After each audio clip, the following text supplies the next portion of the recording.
हाय, मेरा नाम है उपासना और आप देख रहे हैं द लल्लन टॉप का डेली फाइनेंशियल बुलेटिन खर्चा पानी। Brought to you by and New India Assurance.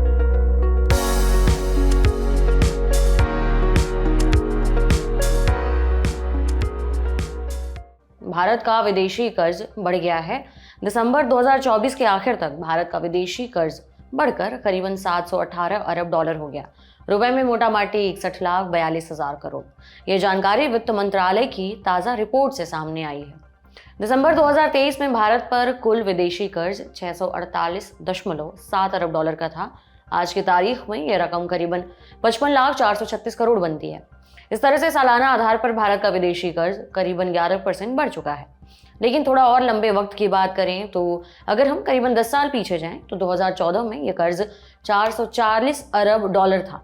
इस रकम को रुपए में कन्वर्ट करने पर फिलहाल ये रकम 37,65,000 करोड़ रुपए बनती है। मतलब एक दशक में भारत का जो कुल विदेशी कर्ज है 63% से ज्यादा बढ़ चुका है। विदेश यात्रा का आनंद अब परेशानी मुक्त।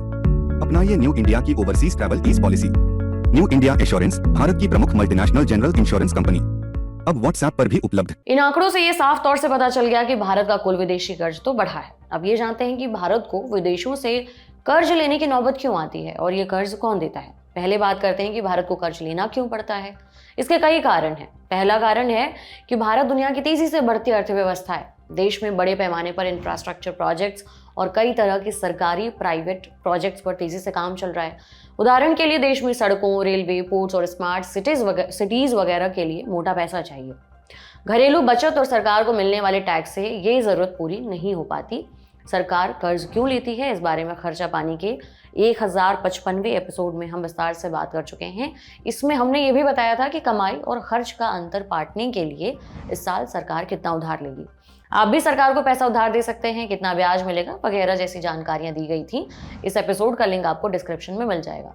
आगे बढ़ते हैं। देश की प्राइवेट कंपनियां भी विदेशों से कर्ज लेती हैं क्योंकि उन्हें सामान्य तौर पर विदेशी कर्ज सस्ता पड़ता है। वित्त मंत्रालय के आंकड़े बताते हैं कि कंपनियों का कुल कर्ज 53% से ज्यादा है। इस तरह से कंपनियों की विदेशी उधारी भी भारत के विदेशी कर्ज में बड़ा योगदान देती है। कर्ज लेने का तीसरा कारण है किसी आपदा जैसे कोरोना काल में लिया गया कर्ज। कर्ज बढ़ने का एक और बड़ा कारण है रुपए का कमजोर होना। यानी जब भी रुपया दूसरे देशों की करेंसीज के मुकाबले कमजोर होता है तो कर्ज की वैल्यू बढ़ जाती है। जैसे वित्त मंत्रालय की ताज़ा रिपोर्ट बताती है कि भारत का करीबन 53% विदेशी कर्जा अमेरिकी डॉलर में है। इस समय डॉलर के मुकाबले रुपया काफी नीचे आ चुका है, इसलिए करेंसी का जो विनिमय दर है यानी एक्सचेंज रेट है उस पर भी इसका असर दिखता है। इसके अलावा ब्याज की क्या दरें चल रही हैं, इसका भी असर देश के विदेशी कर्ज की मात्रा पर पड़ता है। अब समझते हैं कि सरकार कर्ज लेती कहां से है। दरअसल सरकार दो तरह से कर्जा लेती है। पहला घरेलू कर्ज या देश के भीतर लिया गया कर्ज। दूसरा विदेशी कर्ज या एक्सटर्नल लोन। घरेलू कर्ज वो होता है जो सरकार या कंपनियां देश के संस्थानों से कर्ज लेती हैं, जैसे कि सरकार गवर्नमेंट सिक्योरिटीज और ट्रेजरी बिल्स के जरिए उधार लेती हैं। इन निवेश साधनों में बैंक, बीमा कंपनियां, म्यूचुअल फंड्स और आम नागरिक निवेश करते हैं। साथ ही सरकार बैंकों से भी उधार लेती है। इसके अलावा सरकार को employ provident fund, post office की सेविंग्स स्कीम्स जैसे कि पीपीएफ और एनएससी वगैरह से भी उधार पैसा मिलता है। देश के भीतर लिया गया कर्ज काफी सुरक्षित माना जाता है क्योंकि ये रुपए में होता है और बाकी करेंसीज के मुकाबले रुपया अगर कमजोर हुआ भी तो ये खतरा नहीं है कि कर्ज का बोझ बढ़ जाएगा। वहीं विदेशी कर्ज वो होता है जो सरकार, सरकारी कंपनियां यानी पीएसयूज और निजी कंपनियां विदेशों से लेती हैं। आमतौर पर सरकार वर्ल्ड बैंक, एशियाई डेवलपमेंट बैंक यानी ईडीबी और इंटरनेशनल मॉनेटरी फंड यानी आईएमएफ वगैरह से कर्ज लेती है। ये संगठन भारत को अपेक्षाकृत सस्ता और लंबी अवधि का कर्ज देते हैं। इसके अलावा सरकार सॉवरेन बॉन्ड के जरिए कर्ज लेती है। ये बॉन्ड अंतर्राष्ट्रीय निवेशकों को बेचे जाते हैं। विदेश में रहने वाले भारतीय भी अपने पैसे भारतीय बैंकों में जमा करते हैं। ये भी सरकार की विदेशी उधारी का बड़ा जरिया है। इस तरह से एनआरआई करीबन 15 से 20% विदेशी कर्ज में योगदान देते हैं। कई बार किसी दूसरे देश से भी कर्ज ले लिया जाता है, जैसे जापान, जर्मनी या अमेरिका से। उदाहरण के लिए भारत सरकार ने भारत की बुलेट ट्रेन के लिए जापान से कर्ज ले रखा है। इसके अलावा सरकारी और प्राइवेट कंपनियां कमर्शियल बोरोइंग करती हैं। उदाहरण के लिए सरकारी कंपनी है ओएनजीसी और निजी कंपनी है रिलायंस इंडस्ट्रीज या फिर अन्य कंपनियां भी मान लीजिए, ये विदेशी बैंकों या बाजारों से कर्ज लेती हैं। बढ़ते विदेशी लोन से देश की इकोनॉमी को कितना खतरा है और क्या भारत कर्ज के चंगुल में फंस रहा है, और इसे समझने के लिए पहले कुछ ज़रूरी पैमानों को समझना होगा। इनमें से सबसे पहला पैमाना है कर्ज जीडीपी अनुपात, अंग्रेजी में बोलें तो डेट टू जीडीपी रेशियो। आमतौर पर अगर विदेशी कर्ज जीडीपी का 40% से ज़्यादा हो जाए तो ये चिंता की बात मानी जाती है। जैसे श्रीलंका का डेट टू जीडीपी रेशियो 100% से ज़्यादा और पाकिस्तान का 65% से ऊपर है। दूसरा मानक है डेट सर्विस रेशियो। ये बताता है कि निर्यात आय का कितना हिस्सा कर्ज और ब्याज चुकाने में जा रहा है।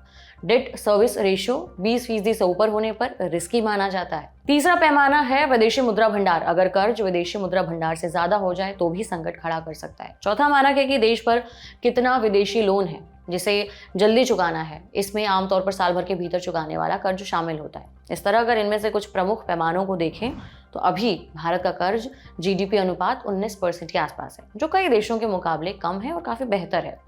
IMF और वर्ल्ड बैंक का कहना है कि भारत का कर्ज अभी सहज है, लेकिन सतर्कता जरूरी है। भारत का डेट सर्विस रेशियो 6 से 8% के आसपास है, जो अभी काबू में है।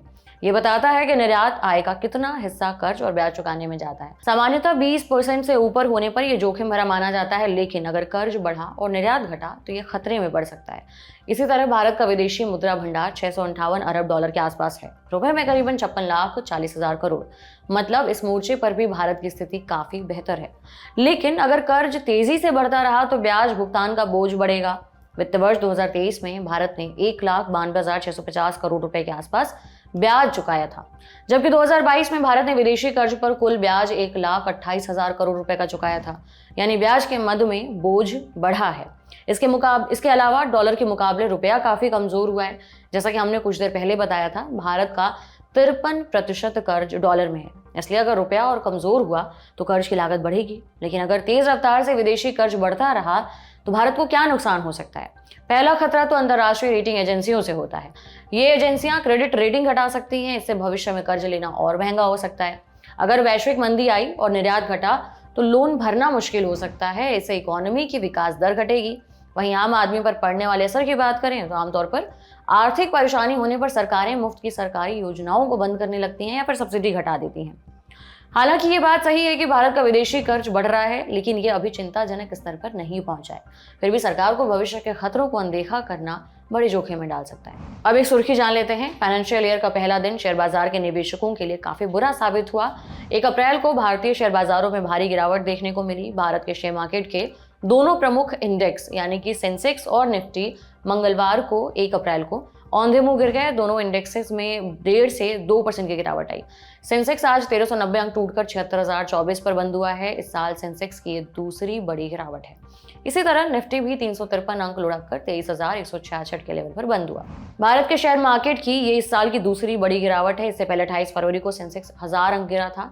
शेयर बाजार के जानकार इस गिरावट का जो सबसे बड़ा कारण बता रहे हैं वो है निवेशकों को इस बात का डर सता रहा है कि अमेरिकी राष्ट्रपति डोनाल्ड ट्रंप 2 अप्रैल से नए रेसिप्रोकल टैक्स लगा देंगे। इस वजह से निवेशक डर कर अपने शेयर बेच रहे हैं।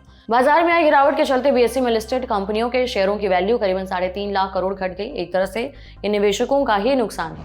माने जिन निवेशकों ने आज गिरावट पर अपने शेयर बेचे होंगे उनको ये नुकसान उठाना पड़ा है। आज के लिए इस बुलेटिन में इतना ही। ऐसा लिखा था हमारे साथी प्रदीप यादव ने। आप अपनी राय हमें कमेंट बॉक्स में जरूर दें। अगले एपिसोड तक अपना ख्याल रखें। देखते रहिए द लल्लन टॉप। शुक्रिया।